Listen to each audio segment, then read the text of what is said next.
welcome back to Rihanna once more. So in today's video I'm going to take you through 3 things that I often use on my Garmin that I don't really know if too many people know about. So these aren't things that I use every single day or every single time I go out for a run. They are kind of more occasional uses, and that's why I think that maybe people don't know that their watch has this function.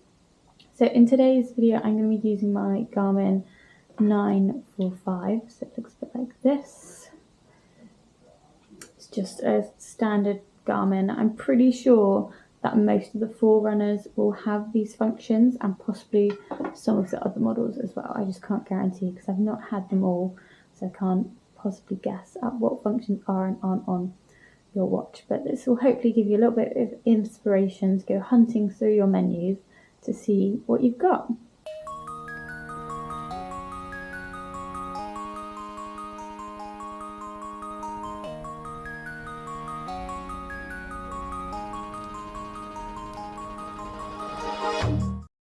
So the first thing that we're going to do is we're going to go in and we're going to set up a run target. So we're going to go into our run profile. For me, that's in my favorites menu, so it's just right there.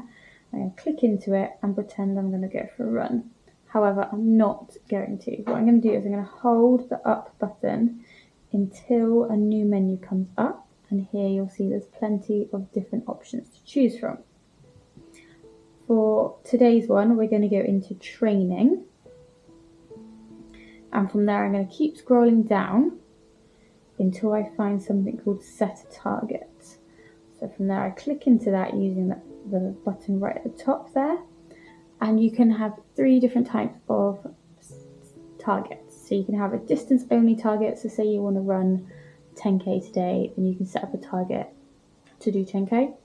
You can set up a distance and a time, which is what we're going to do today, or you can set up a distance and a pace. So if you want to do 5k at 4:30 pace, then you can set that up in your watch and it will tell you different stats. So for distance and time, we're going to pretend to set up a half marathon at 1:45. So let's go down. It picks out kind of regularly used distances, but you can also set a custom distance. I'm going to set up into half marathon, and then you can enter manually, or you can use the Garmin prediction, or you can also use one from your records. So my record for half marathon is 1:42. If I use the prediction, it will give me 1:36. However, today we're going to set up 1:45.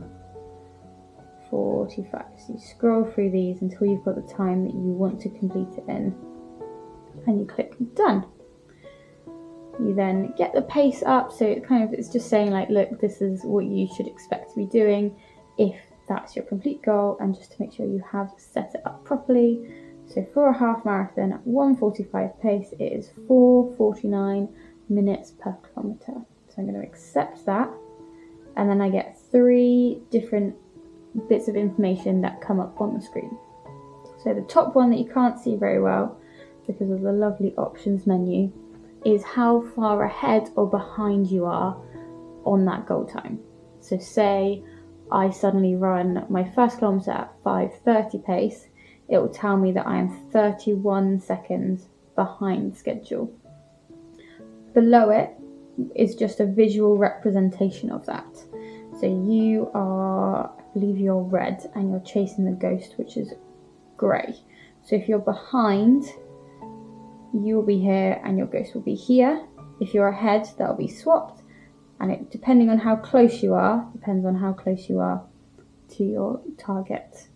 And at the bottom, it just estimates your finish time. So say you are running on schedule, hopefully it would say 1:45 down the bottom there. If you're running ahead, it will give you a lower time. If you're running behind, it will give you a higher time. I find that that's quite unpredictable. So I did a race at the weekend, and every so often I would look down and it would say estimated finish time 2 hours 10, and then the next minute it would say 1 hour 55. So I think it is kind of based on current effort, and obviously the target that you set on this watch won't take into account any kind of elevation or anything like that. So You know, it won't bank up your time. It will just give you set kilometers to hit or miles every single mile, regardless whether you're uphill or downhill. So just be warned about that. So if you do find yourself slipping because you've gone up some hills, it won't feel sorry for you. It will just be like, yeah, and so it's good for flat courses or training runs. There is also a Pace Pro, which I've not used before, which I think does take into elevation if you put the course in. And not all runs or races do put in their course so that you can download it. So you can't use it for everything, but obviously most do give out the GPX beforehand. So that is an option if you wanted it to be more variable. Right, on to the next one. If there's anything that you do on your Garmin watch that you don't think anybody else kind of knows about, but you think is really helpful, do put it down below in the comments, and so we can all find out together what that is and try and put it into our own running. All right, so for number 2, we're going to go through and we're going to add a map setting onto one of your run profiles. So I'm going to go into my trail run so you can see what it looks like, and then we're going to set one up for ourselves. So we're going to go into trail run. I'm going to scroll down to find my map. So here it is. As you see, I've got 2 little bits of data on top, which is the bit we're going to go through, because I think not very many people know that that's a thing. I certainly didn't know until I saw it on someone else's watch, and I was like, oh, how do you do that? So I've worked it out. I'm going to share it with you, and hopefully it will help you when you're running and you don't want to scroll between your different functions to know what's happening, because that's really annoying sometimes, like having to scroll to get the right data. Look. So here's how you do it. I'm going to go into the setting that I want to add a map onto. So I'm going to do that on my run profile. I'm going to hold the up button in the middle and then click on run settings. Here I'm going to add a data screen, and then I need to scroll down to the plus because I don't currently have a map screen. You can only have one map screen on every single profile. So once I've put it on there, I can't add a different one with different bits of data on top. So do be warned that that is a thing. So once I've added it, I can then move where it is. So it can either be right at the bottom after the current data screens, or you can move it up to anywhere on the list of things. So it could be the first screen that comes on, it could be the second or the third. It's completely up to you. I'm going to leave it as second, so I'm going to click this button at the top, and then there we go. So mine's already come up with 2 bits of data on it because that's how I last set it up. But if yours doesn't, you're going to click onto that pencil button at the top here and then change the layout. So using the up and down arrows, you can change the amount of data that's being shown on top.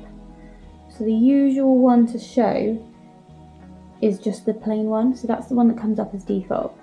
If you want any information at all shown, you could do this. And if you want 2 bits, you can have this. Now, as you can see, you can only have 2 bits of data. So if you wanted to also have distance, pace, and your elapsed time, you can't just yet. So you can only have 2 bits of information. So once you've got those, you can sort out what you actually want to be showing. So you can scroll down, go into data fields, and you can edit these to be anything you fancy that you've got available. So it could be pace ones, you can have speed ones, you can change both of them as well. So if I wanted to change the second one, I'd go across and then click on that one and try and change that one. If I wanted to, I'm happy with how it looks at the moment, so I'm just going to save that in and by clicking this back button here until it's ready to go. So here it is ready to go, and I can click play on my run and it'll be absolutely fine to go. Alright, so that's that one for you. So the final thing I'm going to show you today is how to set up alerts for eating or drinking whilst you're on the run. I use this quite a lot with trail runs or just longer runs where you might be out for ages, and it just is a little reminder to eat or drink as you go around, because often that's what we forget to do, or we just don't, or we don't do it as often enough, or we're like training ourselves to try and do it more often. So you're going to go into the profile that you want to add the setting onto, so I'm going to do it onto run for now. You click the middle button at the top, so that's your up button, and then click into run settings. So you would have seen this menu before, but this time we're going to go into alerts. So currently I've actually already got one set up for eating. So let's set one up for drinking. It's the same process. So we're going to go into add new. And I want to drink every half an hour. So if I scroll down, I can see that there's various different alerts that I can have. And I would think that, oh, I could maybe put in a time because it's every half an hour. However, if I do that, it will literally, the alert that comes up will just say time, half an hour. And that's not the kind of alert I want. I kind of would like it to say drink if possible. So what I'm going to do is go into custom and see what they've got. So in custom, they've got drink, eat, turn around, go home, or you can type in your own message. So we're going to set up drink. And we're going to set it up for every half an hour. So you can also do like every 2 miles, every 3 miles, whatever you want. But we're going to do time. So I'm going to scroll this to be 30 minutes. Minutes is in the middle. And then I'm going to click OK. So big tick. And then that's all set up. If, say, you were doing a shorter run and you didn't really want that reminder to come up every half an hour, you can click into the alert itself and click the status as off. And then it won't do it. Because once you've got an alert in this system, it won't shut up. It will just always tell you every single run that you do. So if I go into a different setting, I've got some pace reminders on this one, where if I go too quick or too slow, oh, I keep clicking into something. If I go too quick or too slow, it reminds me all about it. And that can be really annoying because it's quite a fine pace. So I've got a pace one here for 5:20 and 5:50. And it will just buzz me to say I'm going too fast or too slow. So they are some different kinds of alert you can set up on your watch. I hope that's been useful for some of you runners out there who are looking how to add some custom things to your Garmin and really get it ready for your own races and your own running. I hope maybe some of them are things that you're looking for and that you can put in to your next run and help make it even better. So happy running, everyone. See you soon.